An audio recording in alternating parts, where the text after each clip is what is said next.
Hello world, मेरा नाम अतुल सुभाष है। मैं तकरीबन 34 साल का हूँ, बैंगलोर में रहता हूँ। आज करने जा रहा हूँ। इसका कारण 5 लोग हैं। पहला, प्रिंसिपल फैमिली कोच जज जौनपुर नीता कौशिक। दूसरा, मेरी पत्नी निकिता सिंघानिया जो कि एक्सेंचर कंपनी में काम करती है दिल्ली में। तीसरा, मेरी मदर इन लॉ निशा सिंघानिया जो कि जौनपुर में रहती हैं। चौथा, मेरा ब्रदर इन लॉ अनुराग सिंघानिया जो कि उर्फ पीयूष सिंघानिया, अनुराग उर्फ पीयूष सिंघानिया जो कि जौनपुर में रहता है। पांचवा, मेरी पत्नी के अंकल सुशील सिंघानिया जो कि जौनपुर में रहते हैं। आज मैं आपको बताऊंगा इस वीडियो में कि हम मेरे मेरे बूढ़े माता पिता और मेरे भाई पर कितने केसेस डाले गए हैं, हमें कैसे हरास किया गया है, हमें हमसे कैसे पैसे ऐंठने एक्सटॉर्ट करने की कोशिश की जा रही है।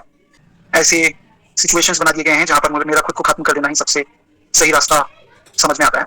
ये मेरी कहानी है सारे किरदारों का हरासमेंट है। उतना ही नहीं, केस होने के बाद भी उसका भाई मुझे मैसेज करके हरास करता था। जो मैं पैसे कमा रहा हूँ उसी से मैं अपने दुश्मन को बलवान बना रहा हूँ। वही पैसे मेरे ही मुझे ही बर्बाद करने के लिए यूज है और ये साइकिल बढ़ता ही रहेगा, है ना। मेरे ही टैक्सेस के पैसे से ये कोर्ट, ये पुलिस सिस्टम मुझे और मेरी फैमिली को और बाकी लोगों को भी हरास करेगा जो अच्छे लोग। तो जो सप्लाई है वैल्यू का, उसी को खत्म कर देना चाहिए। कुछ आखिरी इच्छाएं भी बनाना चाहूंगा मैं। तो मेरी कुछ आखिरी इच्छाएं जो है ये है, ज्यादा मुझे उम्मीद तो नहीं है, लेकिन अभी भी मैं अपनी वाइफ को बोलूंगा कि उसमें तो कोई वैल्यू नहीं है, मेरी वाइफ में खुद। तो मेरे बच्चे को क्या ही बड़ा करेगी वैल्यू के साथ। मेरे पेरेंट्स को मेरा बच्चा दे दे, वो उसको बेहतर वैल्यू के साथ बड़ा करेंगे।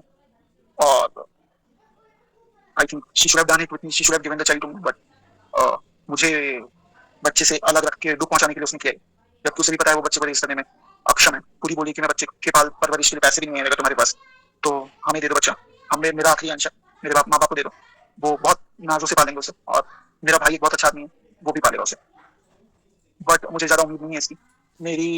मेरे मरे हुए शरीर के आसपास मेरी पत्नी और उसका परिवार की तरफ से कोई नहीं आना चाहिए। तीसरा, मेरा अस्थि विसर्जन तब तक नहीं होना चाहिए जब तक मेरे हरासर्स को पनिशमेंट नहीं मिलता है, तो मेरा अस्थि विसर्जन ना हो। अगर इतने सारी चीजें, एविडेंस और सब कुछ होने के बाद भी अगर कोर्ट, ये जज और मेरे बाकी के हरासर्स को पनिशमेंट नहीं देती है और बरी कर देती है, तो मेरा जो अस्थि है वहीं कोर्ट के बाहर किसी गटर में बहा देना चाहिए, ताकि मैं ये जान जाऊं हमेशा हमेशा के लिए, मैं ये अपना लेसन सीखता रहूं कि इस देश में क्या वैल्यू है एक लाइफ की। तो ये एक है। और जुडिशियरी से मेरी एक दरख्वास्त है कि मेरे माँ बाप और भाई को इन फॉल्स केसेस में और हरास नहीं किया जाए, इसे खारिज किया जाए। और मेरे हरासर्स को और इसका जज को और ये माधव का भी इन्वेस्टिगेशन होना चाहिए। तो ये तो सार्वजनिक बात है, अगर ये सभी नहीं पकड़ पाते हैं तो फिर मेरी अस्थियां बाहर ही जाएं गटर में, कोर्ट के बाहर। तो ये मेरी कुछ अंतिम इच्छाएं हैं। इसी के साथ मैं ये वीडियो बंद करता हूँ। अब जो थोड़े बहुत जो मेरे आखिरी काम है कंप्लीट करके मैं मुक्ति पाना चाहूंगा इससे। मैं इस जज का कंप्लेंट सुप्रीम कोर्ट और हाई कोर्ट में भी मेल करने वाला हूँ। और मैं अपने माँ बाप भाई से अलग से उनसे बात करूंगा लिखकर। हो सके तो माफ करना, जिस उम्र में मुझे अपने मम्मी पापा का सहारा बनना था, उस उम्र में उन्हें हमेशा के लिए दुख देके जा रहा हूँ ऐसा, तो सॉरी। और बाकी आप लोग जो देख रहे हैं सब आपका कल्याण हो। हेलो दोस्तों, कैसे हैं आप सभी। आई होप आप सब बिल्कुल अच्छे होंगे। Welcome back to my channel. स्वागत करती हूं आप सभी का फिर से एक बार आपके अपने यूट्यूब चैनल में, और मैं हूं आपकी अपनी मेघा। तो स्टार्टिंग में जो भी आप सभी ने वीडियो देखा उसी पर आज हम चर्चा करेंगे। उसके लिए किसी भी इंट्रोडक्शन की जरूरत नहीं है। कुछ क्लिप्स मैंने क्योंकि ऐड करती हैं उन्हीं की जुबानी, जो इस टाइम पर अब इस दुनिया में हमारे साथ नहीं है। तो आप समझ ही गए हैं कि मैं किसकी बात कर रही हूँ। तो जी हाँ, मैं बात कर रही हूँ अतुल भाई की, जो अब हमारे बीच नहीं रहे। लेकिन जो भी उनके साथ हुआ, उन्होंने अपने वीडियो के माध्यम से, अपने नोट्स के माध्यम से हम सभी की आंखें खोली और सारी दुनिया में अपना बताया कि कुछ लोग ऐसे भी होते हैं जो कई बार कहते हैं ना कि औरतें ही प्रताड़ित होती हैं। लेकिन आज उन्होंने साबित करा कि नहीं, हर टाइम पर हर व्यक्ति, हर आदमी गलत नहीं होता। कई बार आदमियों के ऊपर भी अत्याचार किए जाते हैं, चाहे वो किसी के भी द्वारा हों। तो ऐसी औरतें भी हमारे समाज में अभी भी हैं जो भाई इतनी लालच, मैं बिल्कुल भी निंदा करूंगी इस चीज को कि इतनी लालच अगर किसी औरत के अंदर है तो जिसके भी अंदर हो उससे अपील करूंगी कि इतनी लालच आपके लिए ठीक नहीं है। जो भी आपके सपने हो, जो भी आपकी जरूरत हो, अपनी जरूरत के हिसाब से ही आप काम कीजिए, ना कि आपकी इतनी लालच बढ़ जाए कि आपको अपने ही पति या अपने ही फैमिली किसी भी मेंबर की हाथ धोना पड़े। ये बिल्कुल भी सही चीज नहीं है। औरत में ठीक है, मानते हैं औरत की काफी ज्यादा जरूरतें होती हैं, लेकिन किसी की हाथ धोकर अपनी जरूरत को पूरा करना, किसी को प्रताड़ित कर अपनी जरूरत को पूरा करना, मैं बिल्कुल भी इस चीज से एग्री नहीं करती। क्योंकि मैं भी एक औरत हूँ, मैं एक परिवार में रहती हूँ, मैं अपने परिवार की अहमियत को अच्छे से जानती हूँ। और हर फैमिली अपने परिवार में हर एक सदस्य की अहमियत को पहचानता है, समझता है। तो जो भी ये सारी चीज हुई बिल्कुल भी अच्छी नहीं हुई। और मैं बस यही कहूंगी, सारी अगर मेरी वीडियो जहां जहां तक जाती है, कि अगर आप शादी के बाद भी अपने मायके वालों से इतने घनिष्ठ संबंध रखते हैं, तो मुझे, ये मेरा मानना है, सबका अलग अलग ओपिनियन होता है, मतलब हो सकता है कि मेरे विचार किसी से मिले, मेरे विचार काफी लोगों से नहीं मिले, लेकिन मैं जहां तक समझती हूं, जहां तक मैंने अपनी लाइफ में अनुभव किया है, मैंने ये देखा है कि अगर एक लड़की की लाइफ खराब होती है तो उसके अधिक से ज्यादा जो जिम्मेदार होते हैं उसके मायके वाले ही होते हैं। ये बिल्कुल 100% सही बात है। अगर शादी के बाद ससुराल में लड़की पहुंचती है और उसकी मायके वालों का पक्ष 100 में से अगर 90% भी होता है, तो आप समझ लीजिए कि उस घर की बर्बादी तो तय ही है। क्यों हमारे समाज में, हमारे वेदों में, हमारे शास्त्रों में ये चीजें लिखी हुई हैं कि इंसान की या एक लड़की की डोली मायके से उठती है, लेकिन ससुराल से उसकी अर्थी ही उठती है। कुछ ना कुछ सोचकर ये चीजें हमारे शास्त्रों में, हमारे विधि विधान में, हमारे संस्कारों में ये चीजें सम्मिलित हैं। जो इंसान किसी के साथ 7 फेरे लेता है, उसको उसके साथ जीवन बिताने के लिए 7 फेरों का जो है होते हैं मंत्रोच्चारण से सारी चीजें 7 फेरे लेते हैं, जीने मरने की सारी कस्में खाई जाती हैं, हर सुख दुख में उसका होता है ना, शामिल होना होता है। और वही लेडी, वही कोई इंसान अपने ही लाइफ पार्टनर की जान पर आ जाए, तो आप सोच सकते हैं कि कितनी बड़ी चीज होती है ये। आखिर आप इतने पैसे का क्या करेंगे, आखिर आप इतनी लालच का क्या करेंगे। और जिस तरीके से कोई इंसान अतुल के साथ हुआ है, और ऐसे भी औरतें करती हैं अपने पतियों के साथ, तो बिल्कुल भी मैं निंदा करूंगी इस चीज को, क्योंकि मैं भी एक औरत हूं। मैं समझ सकती हूँ घर चलाना, परिवार चलाना कैसी जिम्मेदारी होती है, लेकिन कहीं ना कहीं एक इंसान, एक बंदा अपनी फैमिली को खुश रखने के लिए, सारी इच्छाओं को पूर्ति करने के लिए, मुझे लगता है वो 100% कोशिश करता है। और वो हर तरीके, साम दाम दंड भी, जितने भी वो होते हैं, अपने प्रयास करता है कि मैं अपनी परिवार को कैसे खुशी दे पाऊं, कैसे उनको खुश रख पाऊं, कैसे उनकी इच्छाओं को पूर्ति कर पाऊं। और एक तरफ ऐसी औरतें होती हैं जो अपने ही हस्बैंड को, अपने ही पति को प्रताड़ित करके उसको इस प्रकार फंसा देती हैं, अलग अलग आरोप में, अलग अलग केसेस में, कि उसको इस हद तक प्रताड़ित करके उसको प्रेशर दिमाग पर डाल के ये कर देती हैं कि वो उसको अपनी जान से भी हाथ धोना पड़ता है। क्या ही मिलेगा किसी की जान से खिलवाड़ करके, क्या हासिल कर लिया इनकी पत्नी ने। आज ये समाज के लिए एक कलंक घोषित हो गई हैं। भले ही उस टाइम पे आपने अपने जो भी सारी चीजें हुई वो करी हूं, किसी भी गुस्से में या कुछ भी दबाव में कहकर, या अपने फैमिली वालों के, लेकिन आज आप देखिए आपके साथ साथ वही फैमिली वालों का भी हश्र हो रहा है।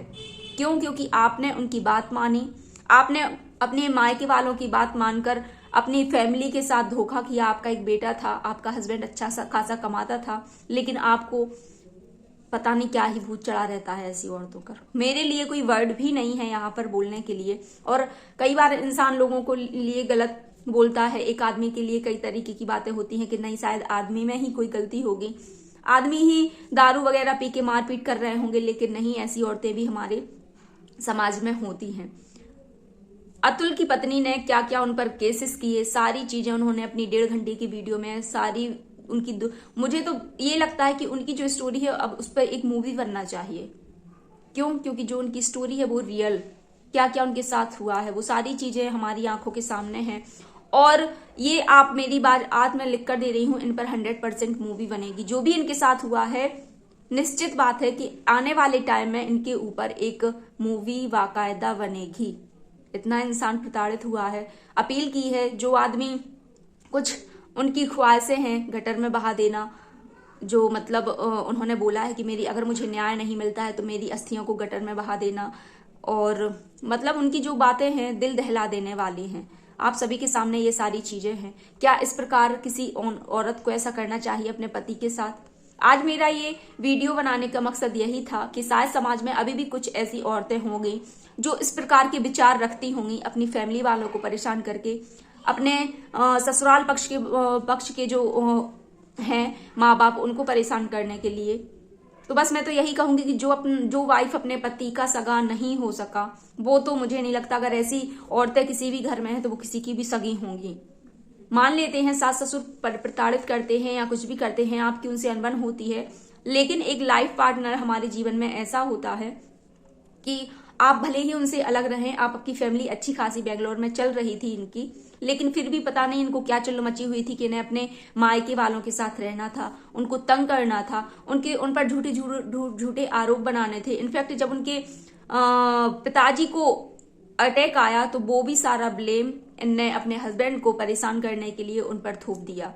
मैं खुद ये चीजें अपने आप से नहीं बोल रही हूँ, जो भी सारी चीजें हैं हम सभी के सामने हैं और मैं दोनों तरफ की बात करके बोल रही हूँ, क्योंकि जब इन्होंने अपना केस पहले जो वकील थे उनको, एडवोकेट थे उनको दिया था, इन्होंने ऑलरेडी 2 केस इन पर लगाए हुए थे, दहेज प्रथा का और एक और जैसे कि लगाते हैं सभी लोग, सभी औरतें अपने सिक्योरिटी के लिए, कुछ भी कह लो उसके लिए लगाती हैं, जिनके भी केसेस में ये सारी चीजें होती हैं।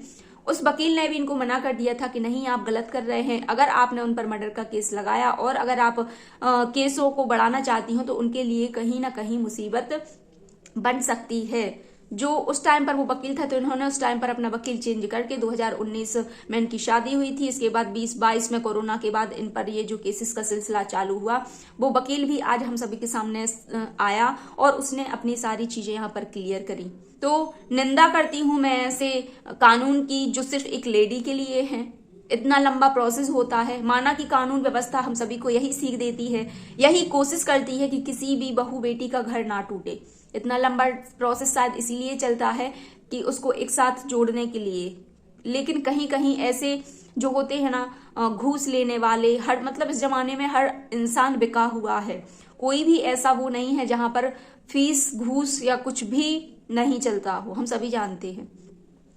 तो ये सारी चीजें हैं, बस मैं यही कहना चाहती थी अपनी वीडियो के माध्यम से आप सभी से कि मेरा मैसेज सारी औरतों को यही है कि अगर आप भी इस प्रकार से इतना लालच आपके दिलों और दिमाग में है तो भाई आप अपनी दाल रोटी खाइए। जरूरी नहीं है कि अगर आपकी जो भी इच्छाएं हैं वो पूरी हो रही हैं तो बस उससे ज्यादा आपको क्या चाहिए।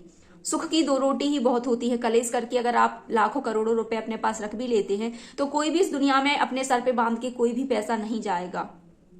आपका भी घर होता है, सभी के घर द्वार हर चीज होती है, लेकिन हम सभी को पता है कि जाना एक ना एक दिन हमको कहां पर है। वहां जैसे आए थे खाली हाथ वैसे ही हम सभी को जाना है। अपने विचार को बदलिए, अपनी सोच को बदलिए, अपने परिवार के साथ खुश रहिए, अपनी लाइफ अच्छे से जिए और कलेश बिल्कुल भी मत करिए। अगर थोड़ी बहुत अनबन सभी की फैमिली में होती है, बट इस प्रकार का चाहे कोई इंसान हो या कोई वाइफ हो, अगर इस प्रकार का एक दूसरे को आप प्रताड़ित करते हैं तो प्लीज सभी से विनम्र निवेदन है कि ये चीजें अगर आपके भी घर में हो रही हैं तो रोक दीजिए और अपनी फैमिली को खुश रखने की कोशिश कीजिए। तो चलिए, थोड़ा सा वीडियो लंबा हो गया है, फिर मिलेंगे नए वीडियो के साथ। तब तक आप सभी अपना ध्यान रखिए, खुश रहिए, मस्त रहिए। धन्यवाद।